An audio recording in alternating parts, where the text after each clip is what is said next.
Kā tev liekas, kur 10 gadu tu ierindot kā tādu labāko? Nu, laikam jau, ka 80.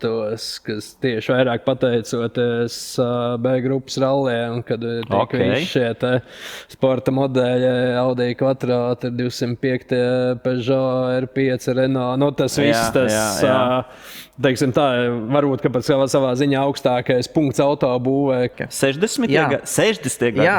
Un tu esi braucis kādu mašīnu no 60 gadiem? Neskaidrs Škodu. Mēs tagad runāsim tikai par sapņiem. Okay. Vienkārši man ir tāds nepiepildīts sapnis nopirkt tādu kārtīgu vecu amerikāņu muscle car. Man nav jausmas, kā būs ar viņu dzīvot tur, neteiksim ikdienā, bet vispār viņu uzturēt un braukt un tā.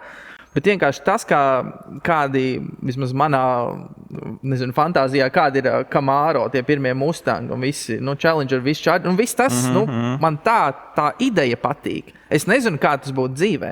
2000. Okay.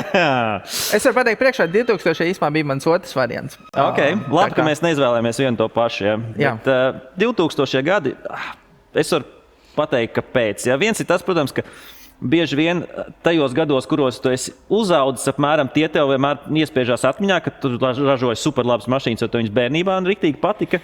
Tad es būtu teicis 90 drīzāk, bet man no tāda inženierijas viedokļa 2000 likās ļoti forši, jo tolaik, man likās, ka inženieriem bija bišķiņ ļauts vaļas darboties, it sevišķi Volkswagen grupā. Tas, ko viņi 2000 radīja.